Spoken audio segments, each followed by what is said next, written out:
നമസ്കാരം. ഇന്ത്യൻ പ്രതിരോധ ഗവേഷണ രംഗത്തെ ഏറ്റവും അഭിമാനകരമായ പദ്ധതിയായ അഡ്വാൻസ്ഡ് മീഡിയം കോമ്പാക്ട് എയർക്രാഫ്റ്റ് അതിൻ്റെ വികസന ഘട്ടത്തിലെ അതിനിർണായകമായൊരു നാഴികക്കല്ല് പിന്നിട്ടിരിക്കുകയാണ്. 5ാം തലമുറ യുദ്ധവിമാനങ്ങളുടെ ഏറ്റവും പ്രധാന സവിശേഷതയായ സ്റ്റെൽത്ത് അഥവാ ശത്രു റഡാറുകളുടെ കണ്ണിൽപ്പെടാതെ പറക്കാനുള്ള ശേഷി പരിശോധിക്കുന്ന റഡാർ ക്രോസ് സെക്ഷൻ പരിശോധനകൾ തെലങ്കാനയിലെ ഹൈദരാബാദിലുള്ള ദുണ്ടിഗലിൽ വിജയകരമായി നടന്നുവരുന്നു. DRDOയുടെ കീഴിലുള്ള ഓറഞ്ച് എന്ന അത്യാധുനിക കേന്ദ്രത്തിലാണ് ഈ പരിശോധനകൾ നടക്കുന്നത്. ദുണ്ടിഗലിലെ എയർഫോഴ്സ് അക്കാദമിക്ക് സമീപം സ്ഥിതി ചെയ്യുന്ന ഈ കേന്ദ്രം യുദ്ധവിമാനങ്ങളുടെ റഡാർ സിഗ്നേച്ചറുകൾ കൃത്യമായി അളക്കുന്നതിനായി പ്രത്യേകം രൂപകൽപ്പന ചെയ്ത ഒന്നാണ്. നിലവിൽ ദുണ്ടിഗലിൽ പരീക്ഷണ വിധേയമാക്കുന്നത് വിമാനത്തിൻ്റെ യഥാർത്ഥ പ്രോട്ടോടൈപ്പ് അല്ല എന്ന കാര്യം പ്രത്യേകം ശ്രദ്ധേയമാണ്. മറിച്ച് വിമാനത്തിൻ്റെ ആകൃതിയും ഘടനയും റഡാറുകളിൽ എങ്ങനെ പ്രതിഫലിക്കുന്നു എന്നത് പഠിക്കാനായി നിർമ്മിച്ച ഒരു ഡെവലപ്മെൻ്റൽ സ്ട്രക്ചർ അഥവാ പരീക്ഷണ രൂപമാണ് അവിടെയുള്ളത്. ഒരു യുദ്ധവിമാനം പറന്നു തുടങ്ങുന്നതിന് മുൻപ് അതിൻ്റെ പുറം ഭാഗത്തെ ആകൃതി, റഡാർ തരംഗങ്ങളെ ആഗിരണം ചെയ്യുന്ന പ്രത്യേക കോട്ടിങ്ങുകൾ, ഉപയോഗിച്ചിരിക്കുന്ന പദാർത്ഥങ്ങൾ എന്നിവ എത്രത്തോളം ഫലപ്രദമാണെന്ന് ഉറപ്പുവരുത്താൻ ഇത്തരം മാതൃകകൾ അത്യാവശ്യമാണ്. ഈ പരീക്ഷണ മാതൃകയിൽ നിന്ന് ലഭിക്കുന്ന വിവരങ്ങൾ അടിസ്ഥാനമാക്കിയായിരിക്കും AMCയുടെ യഥാർത്ഥ വിമാനം നിർമ്മിക്കുക.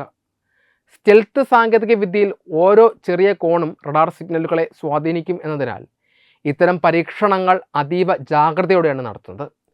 ഈ പരീക്ഷണ കേന്ദ്രത്തിൻ്റെ സാന്നിധ്യം ആഗോള മാപ്പിംഗ് പ്ലാറ്റ്ഫോമുകളിൽ വ്യത്യസ്തമായ രീതിയിലാണ് ചിത്രീകരിച്ചിരിക്കുന്നത് എന്നത് ഈ പദ്ധതിയുടെ രഹസ്യാത്മകതയിലേക്ക് വിരൽ ചൂണ്ടുന്നു.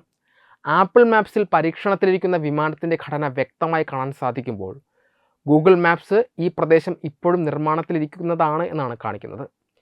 പ്രതിരോധ പദ്ധതികളിലെ അതീവ രഹസ്യ സ്വഭാവം നിലനിർത്തുവാൻ ഇത്തരം വിവരങ്ങൾ ബോധപൂർവം മറച്ചുപിടിക്കുന്ന രീതി ആഗോളതലത്തിൽ സാധാരണമാണ്. അമേരിക്കയും ചൈനയും ഉൾപ്പെടെയുള്ള വൻ ശക്തികൾ അവരുടെ 5ാം തലമുറ വിമാനങ്ങൾ വികസിപ്പിച്ചപ്പോഴും സമാനമായ രഹസ്യാത്മകത പുലർത്തിയിരുന്നു. സ്വന്തമായി ഇത്തരമൊരു അത്യാധുനിക പരിശോധനാ കേന്ദ്രം സ്ഥാപിച്ചതിലൂടെ സ്റ്റെൽത്ത് സാങ്കേതിക വിദ്യ സ്വന്തമായി പരിശോധിക്കാൻ ശേഷിയുള്ള ലോകത്തിലെ ചുരുക്കം ചില രാജ്യങ്ങളുടെ പട്ടികയിൽ ഭാരതവും ഇടം പിടിച്ചിരിക്കുകയാണ്. ഈ പദ്ധതി ഇന്ത്യൻ വ്യോമസേനയുടെ ഭാവി കരുത്ത് നിർണ്ണയിക്കുന്നതിൽ പ്രധാന പങ്ക് വഹിക്കും. വൈവിധ്യമാർന്ന ആവൃത്തികളിലും കോണുകളിലും റഡാർ തരംഗങ്ങൾ വിമാനത്തിൽ തട്ടി എങ്ങനെ പ്രതിഫലിക്കുന്നു എന്നത് ദുണ്ടിഗലിലെ പരീക്ഷണങ്ങളിലൂടെ മനസ്സിലാക്കാൻ സാധിക്കും. ഈ ഡാറ്റ ഉപയോഗിച്ച് വിമാനത്തിൻ്റെ രൂപകൽപ്പനയിൽ ആവശ്യമായ മാറ്റങ്ങൾ വരുത്തി കുറഞ്ഞ റഡാർ സിഗ്നേച്ചർ ഉറപ്പാക്കാൻ ഗവേഷകർക്ക് കഴിയും. 2020കളുടെ അവസാനത്തോടെ ആദ്യത്തെ പ്രോട്ടോടൈപ്പ് പുറത്തിറക്കാനും 2030കളുടെ മധ്യത്തോടെ വിമാനം സേനയുടെ ഭാഗമാക്കാനുമാണ് ഇന്ത്യ ലക്ഷ്യമിടുന്നത്. ഇപ്പോൾ നടന്നുകൊണ്ടിരിക്കുന്ന RCS പരീക്ഷണങ്ങൾ ഭാവിയിൽ നിർമ്മിക്കാനിരിക്കുന്ന വിമാനങ്ങളുടെ അടിത്തറയാണ് പോകുന്നത്. സ്വദേശി സാങ്കേതിക വിദ്യയിൽ 5ാം തലമുറ യുദ്ധവിമാനം നിർമ്മിക്കാനുള്ള ഇന്ത്യയുടെ നീക്കം ആഗോള പ്രതിരോധ വിപണിയിലും വലിയ ചലനങ്ങൾ സൃഷ്ടിക്കും. അത്യാധുനിക സെൻസറുകൾ, സൂപ്പർ ക്രൂയിസ് ശേഷി, സംയോജിത ഏവിയോണിക്സ് എന്നിവയ്ക്കൊപ്പം മികച്ച സ്റ്റെൽത്ത് സ്വഭാവം കൂടി കൈവരിക്കുന്നതോടെ ലോകത്തിലെ ഏറ്റവും മികച്ച യുദ്ധവിമാനങ്ങളിൽ ഒന്നായി AMCയെ മാറും.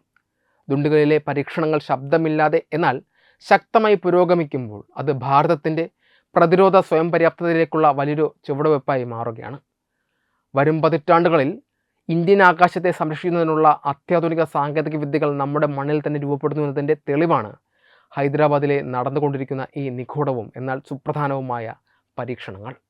AMCയെ യാഥാർത്ഥ്യമാകുന്നതോടെ ദക്ഷിണേഷ്യയിലും ഏഷ്യ പസഫിക് മേഖലയിലെയും സൈനിക സന്തുലിതാവസ്ഥയിൽ നിർണായകമായ മാറ്റങ്ങളുണ്ടാകും. ഭാരതത്തിൻ്റെ ഈ ആകാശക്കരുത്ത് അയൽ രാജ്യങ്ങളായ പാകിസ്ഥാനെയും ചൈനയെയും വ്യത്യസ്ത രീതികളിലാണ് ബാധിക്കാൻ പോകുന്നത്.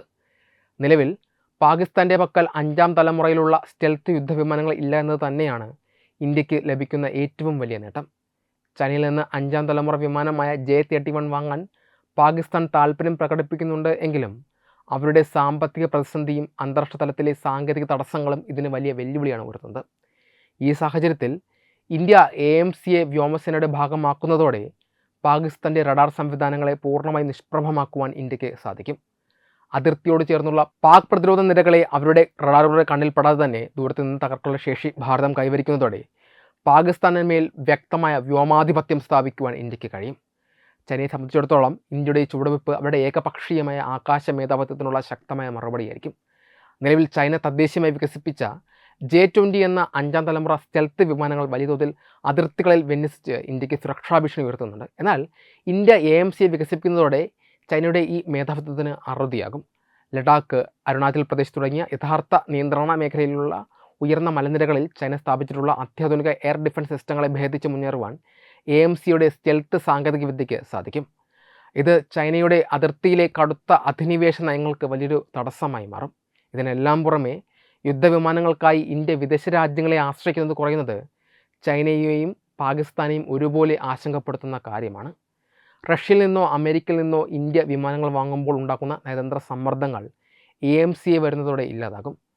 തദ്ദേശീയമായി നിർമ്മിക്കുന്നതിനാൽ യുദ്ധസമയങ്ങളിൽ വിദേശ സഹായമില്ലാതെ തന്നെ വിമാനങ്ങളുടെ അറ്റകുറ്റപ്പണികളും മിസൈൽ വിന്യാസങ്ങളും വേഗത്തിൽ നടത്താനും ഇന്ത്യക്ക് കഴിയും. ഇത് ഏഷ്യൻ മേഖലയിൽ ഇന്ത്യയുടെ നയതന്ത്ര ശക്തി വർദ്ധിപ്പിക്കുകയും പാകിസ്ഥാൻ ചൈന സഖ്യത്തിൻ്റെ സംയുക്ത ഭീഷണികളെ ഫലപ്രദമായി ചെറുക്കാൻ ഇന്ത്യയെ പ്രാപ്തമാക്കുകയും ചെയ്യും. ചുരുക്കത്തിൽ AMC യാഥാർത്ഥ്യമാകുന്നതോടെ പാകിസ്ഥാൻ്റെ വ്യോമ പ്രതിരോധം അപ്രസക്തമാക്കുകയും ചൈനയ്ക്ക് ഇന്ത്യയുടെ അതിർത്തികളിൽ നിലവിലുള്ള സൈനിക മേധാവിത്വം നഷ്ടപ്പെടുകയും ചെയ്യും. വെബ് ഡെസ്ക് തത്തുമൈ ന്യൂസ്.